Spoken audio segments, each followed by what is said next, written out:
intense, and something had to happen. You know? Yeah. Okay, excellent. No, thanks for that. I don't want to push you to places you don't want to go, but I'm grateful. No, seriously, I'm very grateful that you shared what you did share. That's hopefully very inspiration for people listening.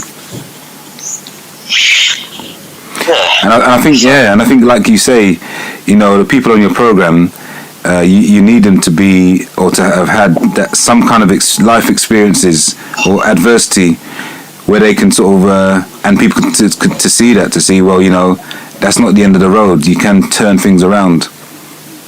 This is it, exactly, yeah. And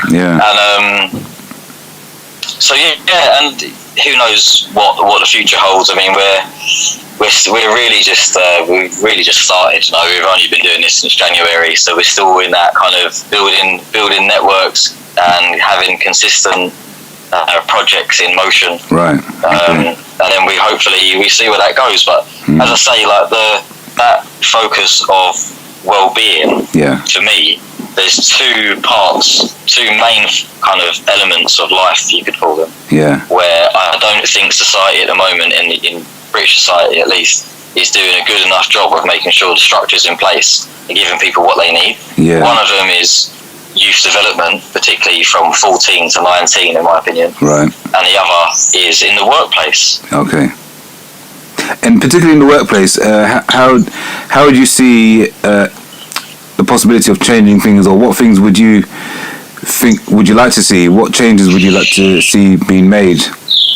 Everyone should go to work because they're excited about the work they're going to do, who they're going to do it with, and why their work is important. Right. And that last bit particularly, you have to have a purposeful, emotive connection to the work that you're doing. Yeah. Like even recently we've been working a lot with education providers, right? Colleges and primary schools actually, and we're kind of helping them either one case we're helping them completely restructure their management layer, so that it's no longer this autocratic one way of doing things. Everyone reports to the head teacher, and it becomes more of what you'd call a holocracy. So everyone is equal in the decision making process. Holocracy, that's a word. Holocracy. Okay. So everyone's equal and invited, and it's just purely about the problems we have to solve. Who's got the information and the insight required to help solve those problems? Right. Allow them to surface it, shape the outcome together, we've got something we want to do, right? Yeah. But we don't know what the impact's going to be, really, do we, until it's happened and we've got results, right? That's right. So therefore, because we don't know yet, really, we have to run an experiment. So it's an experimentation at scale method, if you want to call it that. Okay. To get the detail in the experiment, we get the whole organisation involved in problem solving. Okay. So we get them to emotionally connect with their workplace, with themselves, with the different techniques or tools that they might be required to use in order to work that way. In a holocracy, people have got to be very good at asking open questions and guiding each other and listening. Right. So we're going to have to do some work on that before we can get anywhere near building an experimentation list of things to do, right? Yeah. So, so then we kind of work this process. They build their experimentations, which we would call a list of things to do, or a backlog of all different experimentations. Yeah. They prioritise them with support of the leadership of the college, or the primary school in this case. And then in a structured, controlled fashion with lots of communication, experiments are run so that you can measure the impact. And you deliver experiments that deliberately allow you to test whether it's a good idea without, it's basically with the least amount of effort. So what's the smallest amount of work that we need to do in order to prove that our thinking is correct? Right, okay. Once we've got that validation, then we can start to scale up that experiment, and we can start to put more areas of the primary school or the college into whatever the experiment may be. Right. But it's very, very different to how change would normally work, because normally head teacher has a vision, strategic objectives. They're going to be written down on a document. Yeah. They're going to be shoved down everyone's throats, and everyone's going to run around and make sure they can tick the box. Whereas or not. what we're doing is, or not, yeah, exactly. Whereas what we're doing is saying, okay, the head teacher's got a problem to solve, right? That's important for the organisation as a whole. We're all in this together. This is your problem to solve. How can we solve these problems? What other problems are there? You know? Yeah. What do you think about where we should be? This is the head teacher starting the ball rolling on a vision. This is where we think we want to be. This is what we think the strategic objectives are. But you are the guys that are actually delivering the work. You've got all the information, right? So we need to make a process that grabs all this information together. Then we need to find a way of actually making that usable so that we can make systemic and structural change. Right. And what's the that's what we do. That's what you do. And what is there a name for it? Did you mention a name for this process, or is it something that I missed? Is there a name for this particular process? I haven't named it anything yet. It's just transforming perceptions. This is what we do. Okay. All right. Right, and and that's what you want to, you want to implement, because you see that the buy-in is a common sense way of looking at changing things effectively. Absolutely, it's the way of making systemic and structural change happen. It's also a way of making quite profound change happen. So using that similar process, right? Yeah. Of let's get the right people involved. Let's get them to carve up the experimentations. Let's get this experimentation process moving so that it's well communicated, well documented, and that we're not changing the whole world at once. We're making sensible steps forward to validate our thinking before we just change everything. Yeah. So then the organisation becomes like a real learning organisation. It's a living thing. It's constantly listening to itself and finding ways to improve. Yeah. Instead of being a static organisation that only changes by its documentation and not by what's actually happening under the hood. Right. Okay. Yeah. I get that. So in the other example, the profound change is we were approached by a college in East London recently, and they asked us to, how can we become an actively anti-inequality organisation? Right. So this was particularly interesting, right? Because you think, okay, well, where's this really coming from? And very openly, I won't mention any names or anything like that, but very openly, the head teacher said to me, I'm a working class white woman.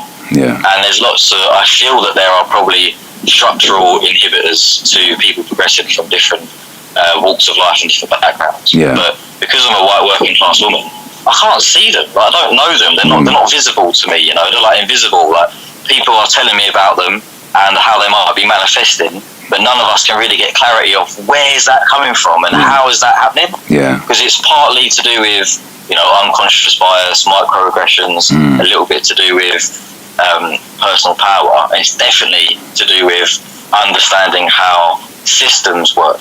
Yeah. And the fact that the organisation is a system, and if all of the parts that are coming together in that system is giving you the outcome that actually we might need to be more actively inequality, then there's obviously some structural things we need to change there. Yeah. So we just wrap the same process around it, but wow, some of the stuff we've been hearing in these workshops, and at the moment we're doing it all through Zoom, obviously. Okay. And we normally be doing very physical work in rooms as well, so it's very different. We had to adapt. But wow, some of the stuff they're coming up with about their own personal journeys, because in order for them to look differently about what is actually happening in our organisation to create that outcome, and how else do we want it to work? In order for them to get to that point, we've got to get them to first understand what's happening in their own minds. Right. So we've got half of the participants are actually 6 of the most senior, and they're all white middle class people in the organisation and this team. And then the other 6 are actually people from various different walks of life that are really passionate about getting their kind of views and points across about how an organisation can work on this aspect. So we kind of map them together in like a mentor-mentee model, like reverse mentoring. And then we bring them through this program where it's, as I say, it's quite experiential and asking them to be very reflective. And then at the same time, we're using some dramatic devices and playful techniques to get them to try and express and explore what else might be there. now we're getting to the point where they're reorganising. They're starting to kind of pin the tail on the donkey, if you want to see it that way. Meaning, they're starting to say, right, these are how things are manifesting. Yeah. And this is the root of where they might come from. It might be a recruitment process. It might be a lack of communication through the way that we make decisions. Right. It might be to do with the way that decisions are made within departments. Okay. It might be to do with the way networking is happening across the organisation. Yeah. That might be hint. So there's various different lenses and aspects to look at. They've made a bunch of experiments now, and we're just in the process of guiding them to add further clarity around them, because it's important that experimentations are well defined. And then they're on to actively experimenting, putting these experimentations into practice. Yeah. And this is where you start to get real innovative ideas, and hopefully, they'll work and they'll have the impact that's desired. And now the college can take its own unique shape, which is when things are working. Because how could any two colleges work the same? How could they? That's right. How could they be exactly? It doesn't work like that, because you've got different people. That's right. You've got different demographics. You've got different teachers that it's your conduit to give them that learning, right? Yeah, you have different experiences, don't you? You're going to have. So the way in which your organisation needs to function, given that they're truths, right? That it's not going to be the same as one next door, therefore we can't use a blueprint. Yeah. It means you need to listen and then adapt. So that's the process that we're giving them, basically. Right. It's allowing them to continually evolve, but also create this intrinsically motivating work environment where everyone is in it together, and your ideas and your insight is just as valuable as anyone else. Okay. And we all muck in to make the changes happen. Right. No, thanks for that, Rayyan. I was just thinking, do you, or again, I don't know if you mentioned, do you, I know it's, and again, I know you said this is unique to different scenarios and situations and organizations, but do you sort of record these or package these in a particular way, or see for your own experience and for future workshops? Yeah, there's, yeah, definitely, yeah. So we've got, that method, as I say, is very applicable to kind of any context. I've used it actually personally in big FTSE 100 companies when they're transforming their own organisations, right? So I know this works. I've used it many, many, many times now. So we... sorry, I lost track of the question. No, it's all right. Actually, no, you know what? I will come back to that question. But I suppose a question that's still in my head is, how have you come so far? And you did mention your motivations for it, but how practically have you come so far so quickly? Yeah, it's an interesting question. Well, I've been reflecting on this one myself recently. How to explain it? I've always been an opportunist, I guess, and I've always been. I was raised to be very much like independent. Yeah. So I was working when I was 14 in a chip shop, and then I stopped doing that when I was 15. Yeah. I did it for a year. So I've always been focused on, you've got to be self-sufficient. Yeah. I knew when I made that decision to go to university, I knew that when I finished, there was no bedroom to go to. There was no family money to fall back on. Yeah. It's like, this is a change your life moment. Yeah. And that's when I really started taking myself seriously, I think. Yeah. And when everyone else at university was there, like, focused more on partying and the fact they finally got freedom, right? I've done all that stuff. I'm literally here to get a first. Yeah. And try and get the best job I can get and learn as much as I can learn, so that I can actually create. At the time, I really wanted to, pimp out my mum's and my family's life. I wanted to kind of be that, the knight in shining armour, that comes riding through on the white stallion with heaps of gold and says, "Don't worry about anything, we're all covered because I'm a millionaire." But throughout that process, I discovered deeper understanding of myself. I started to realise money's not actually important for your well-being, which is crazy. Right. You don't need any money for a good well-being. You just need a good level of mastery and understanding of yourself. Right. Okay. I had a lot of emotional juices that would get me there. Practically, how did I do it? Ultimately, I went to university. I worked my ass off. Yeah. I worked hard. Yeah. I went and did an intern. I went and did an internship. With an accounting firm because I was on an accountancy degree. Yeah. I decided I didn't want to do that. Yeah. I started a business that same summer with a friend of mine from university, which was a student lettings business. Right. We realised that we could give students a better deal than estate agents and give landlords a better deal than estate agents. Yeah. And we figured out that we could find estate agents and find students, so we just went for it, Okay. And that worked out all right. I went travelling with the money I made from selling that business to that friend, actually. Yeah. And that moment of finishing university, going travelling for a couple of weeks, knowing that, when I came back, I'd already landed this fast track to executive leadership graduate scheme with Lloyds. Right. I kind of knew that I had this period of time to really let go. Yeah. Right? I had no pressure now. Yeah. And I had a bunch of money in the bank for the first time in my life. Like that. Yeah. Like that, see, actually I had a few thousand quid in the bank that was like, whoa, all right, like, it was lovely. Yeah.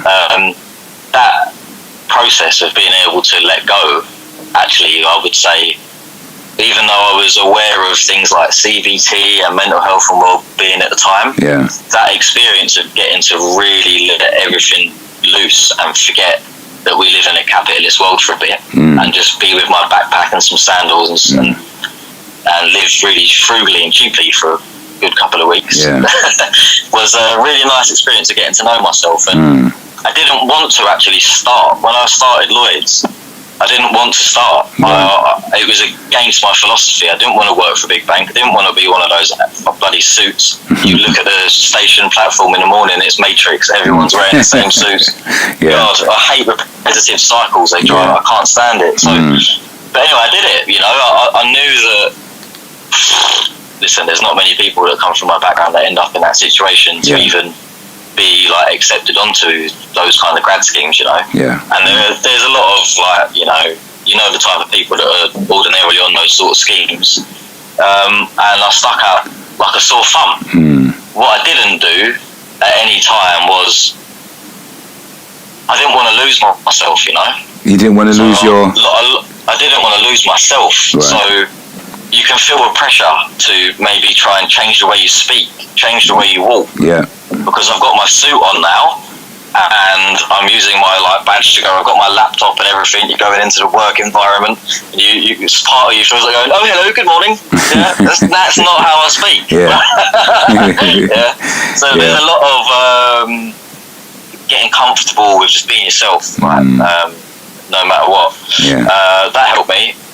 Also, I just owned the fact that I stuck out like a sore thumb. And I didn't really care about making friends. I know that sounds crazy because you started a career, but I knew I was in an environment that it's going to be quite rare for me to find people that are on exactly the same wavelength and outlook, because I know I shouldn't be here.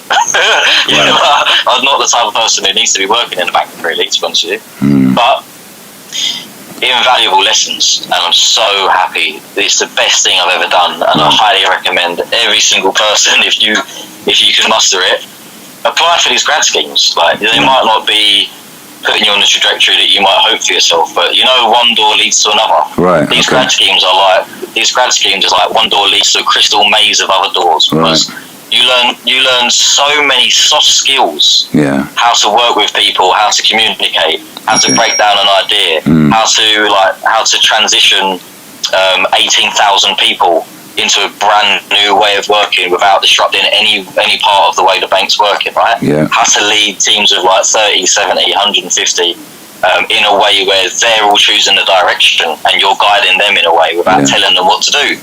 Yeah, it's very, very powerful lessons.